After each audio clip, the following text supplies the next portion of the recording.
Так, съемка пошла. Все, отлично.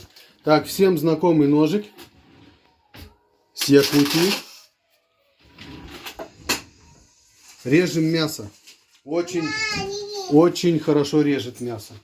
Здесь присутствуют косточки. Мы их берем вот так, аккуратно, одним движением. Раз, раз, раз, раз.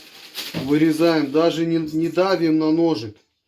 И он отлично вырезает. Опа, все. Проверяем, есть косточки, нет. Так, нет косточек. Отлично режет. Без задержки. Так, смотрим, вот сколько косточек. Смотрим, вот сколько косточек. Режем. Одним легким движением руки брюки превращаются в элегантные шорты. Так. О! Все. Нету. Сталь РВЛ 34. Режет отлично.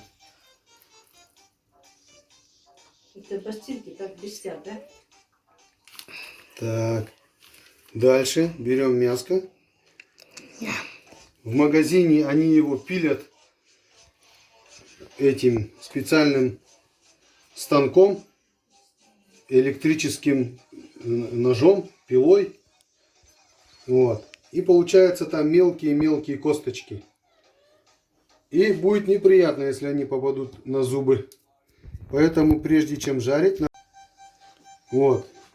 И будет неприятно, если все попадет на зубки и будет больно.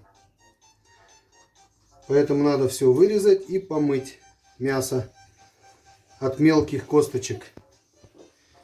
И просто пожарить с солью, перцем, немножко посыпать паприкой. И будет очень-очень вкусно. Без всяких лишних приправ.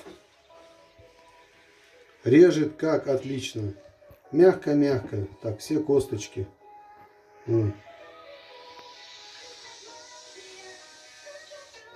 Отлично. На мелкие куски не будем резать, потому мы любим прям вот так крупные кусочки пожарить. И оно получается сочное мясо. Так. Так, папа нашел здесь еще один кусочек косточки. Мы его вырезали. Так.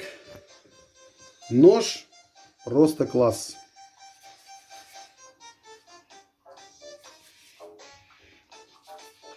Удобно в руке держать.